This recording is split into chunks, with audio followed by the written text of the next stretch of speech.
ICC വനിതാ 2020 ലോകകപ്പിനുള്ള Indian ടീമിൽ ഇടം പിടിച്ച് കേരളത്തിന്റെ അഭിമാനമായി മാറിയിരിക്കുകയാണ് ആശാ ശോഭന. വലിയ വിജയപ്രതീക്ഷയോടെയാണ് ആശ ലോകകപ്പിന് ഒരുങ്ങുന്നത്. തയ്യാറെടുപ്പുകൾക്കിടെ പുതിയ ദൗത്യത്തിന്റെ സന്തോഷം ജനം ടിവിയോട് ആശ. ഇന്ത്യൻ ക്രിക്കറ്റിൽ കേരളത്തിന്റെ പുതിയ അഭിമാനമാണ് ആശാ ശോഭ. അങ്ങനെ ആശാ ശോഭ പുതിയ ലോകകപ്പ് പ്രതീക്ഷകളുമായിട്ടൊക്കെ മുന്നോട്ട് പോവുകയാണ്. ഇപ്പോൾ നമുക്കൊപ്പം ആശാ ശോഭ ചേരുന്നുണ്ട്. എങ്ങനെയാണ് ഈ പുതിയ ഒരു എന്താ പറയുക, കേരളത്തിലെ ഒരു വലിയ സെൻസേഷനായി മാറിക്കൊണ്ടിരിക്കുകയാണ്, ക്രിക്കറ്റേഴ്സിൻ്റെ ഇടയിൽ മിന്നുമണിക്ക് ശേഷം വലിയൊരു തരംഗമായി മാറിക്കൊണ്ടിരിക്കുകയാണ്. അപ്പോൾ ഇന്ത്യൻ ജേഴ്സി ഇത് ആദ്യമായില്ല, പക്ഷേ ലോകകപ്പ് കുപ്പായത്തിലേക്ക് എത്തുന്നത് അപ്പോൾ എത്രത്തോളമാണ് ആവേശം? വളരെ സന്തോഷമുണ്ട്. എല്ലാം ദൈവത്തിന് നന്ദി.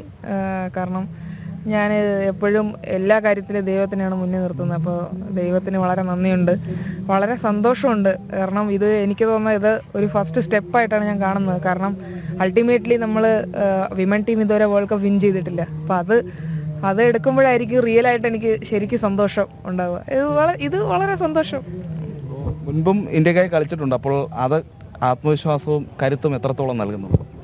ആ ഒരു എക്സ്പീരിയൻസ് തന്നെ വളരെ ഹെൽപ്പ് ചെയ്തിട്ടുണ്ട്. കാരണം ഈ WPL ആ ഒരു എക്സ്പീരിയൻസ് ഫോറിൻ പ്ലെയേഴ്സുമായിട്ട് അവർക്കെതിരെ ബോൾ ചെയ്ത് വിക്കറ്റ് എടുക്കാൻ പറ്റിയതും അവരുടെ കൂടെ കളിക്കാൻ പറ്റിയതൊക്കെ എന്നെ വളരെ ഹെൽപ്പ് ചെയ്തിട്ടുണ്ട്. ആ ഒരു എക്സ്പീരിയൻസ്, ആ ഒരു സ്റ്റേജിൽ ഒരു ഡിഫറെൻറ്റ് അറ്റ്മോസ്ഫിയറും അതൊക്കെ ഹാൻഡിൽ ചെയ്യാൻ ആ ഒരു WPL ഇതൊക്കെ എന്നെ സഹായിക്കുമെന്ന് ഞാൻ വിശ്വസിക്കുന്നു. മറ്റൊരു ചോദ്യം ചോദിക്കാനുള്ളത്, കാരണം ഇന്ത്യൻ കുപ്പായം അണിഞ്ഞിട്ട് അധിക കാലമായിട്ടില്ല, അപ്പോൾ അതിന് മുൻപേ ഒരു വേൾഡ് കപ്പിലേക്ക് എത്തുകയാണ്. അതായത് ലോക ക്രിക്കറ്റിൻ്റെ ഏറ്റവും വലിയ ഒരു പോരാട്ട ഭൂമിയിലേക്കാണ് എത്തുന്നത്. അത് എത്രത്തോളം ഒരു ആവേശം അല്ലെങ്കിൽ ഒരു പ്രത്യേകതയൊക്കെയാണ്?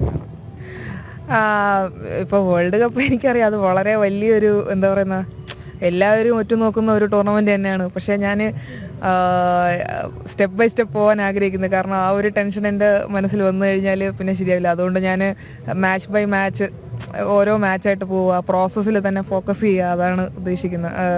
ഇങ്ങനെ കൂടുതൽ എന്താ ഫൈനൽ റിസൾട്ട് വരുന്നതിനേക്കാളും ആ ഒരു പ്രോസസ്സ്, നമുക്ക് ആ ദിവസം എന്താ ചെയ്യേണ്ടത്, അടുത്ത ദിവസം എന്താ ചെയ്യേണ്ടത്, അത് മാത്രം നോക്കി പോവുക, സിമ്പിളായിട്ട് വെക്കുക എന്നാണ്. സജനയുമുണ്ട് ടീമിൽ. അയ്യോ, വളരെ സന്തോഷം. കാരണം സജു ഒക്കെ 19 ഇയേഴ്സ് ഉള്ളപ്പോൾ തന്നെ എൻ്റെ ക്യാപ്റ്റൻസിലാണ് കേരളത്തിൽ വന്നത്. അപ്പോൾ സജുവിൻ്റെ കൂടെ വേൾഡ് കപ്പ് കളിക്കാന്ന് പറഞ്ഞാൽ അതിൽ പരം ഒരു സന്തോഷമില്ല. വളരെ സന്തോഷം. എങ്ങനെയാണ് ഇനിയുള്ള അവസാനവട്ട ഒരുക്കങ്ങൾ അല്ലെങ്കിൽ ഇനിയുള്ള ക്രമീകരണങ്ങളൊക്കെ? നല്ലൊരു സ്കെഡ്യൂൾ തന്നെയാണ് ഇപ്പോൾ ഫോളോ ചെയ്തുകൊണ്ടിരിക്കുന്നത്. അതിൽ തന്നെ സ്റ്റിക്ക് ചെയ്യും. ഇപ്പോൾ നാട്ടിലായതുകൊണ്ടൊരു അതിനേക്കാളും സന്തോഷമുണ്ട്. നമ്മളെ നാട്ടിൽ നിന്ന് തന്നെ ഇവിടെ നിന്ന് തന്നെ അടുത്ത ഒരു വേൾഡ് കപ്പ് പ്രിപ്പറേറ്ററി ക്യാമ്പിന് പോകുമ്പോൾ അതിൻ്റെതായ ഒരു സന്തോഷമുണ്ട്.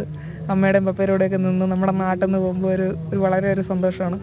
പരിശീലനം തുടങ്ങിയ കാര്യങ്ങൾ എങ്ങനെയാണ് ഇനി അങ്ങോട്ട്? ക്യാമ്പുകൾ? ഞാൻ ബെലിൻഡർഫിലാണ് പ്രാക്ടീസ് ചെയ്യുന്നത്, ആരൺ സാറിൻ്റെ കൂടെ. അപ്പോൾ എനിക്ക് സ്കെഡ്യൂളൊക്കെ തന്നിട്ടുണ്ട്. അപ്പോൾ അതനുസരിച്ച് ഇനി അങ്ങോട്ട് കുറച്ച് ദിവസമേ ഉള്ളൂ. അപ്പോൾ അതിലേക്ക് നല്ല ഹാർഡ് വർക്ക് ചെയ്യണം ആ സ്കെഡ്യൂൾ അനുസരിച്ച്. കപ്പുമായി തിരിച്ചു വരാൻ കഴിയട്ടെ. എല്ലാവിധ വിജയാശംസകളും. അപ്പോൾ അങ്ങനെയാണ് മലയാളത്തിൻ്റെയും രാജ്യത്തിൻ്റെയും ഒക്കെ വലിയ പ്രതീക്ഷയായി മാറുന്ന ആശാ ശോഭയും മറ്റ് ടീമംഗങ്ങൾക്കുമെല്ലാം ലോകകപ്പിൽ വലിയ വിജയപ്രതീക്ഷകളുണ്ട്. അവരുടെ ആ പ്രതീക്ഷകളൊക്കെ പൂവണിയട്ടെ, ഈ രാജ്യത്തിന് ഒരു കപ്പ് കൂടി കിട്ടട്ടെ എന്ന് ആശംസിക്കുന്നു.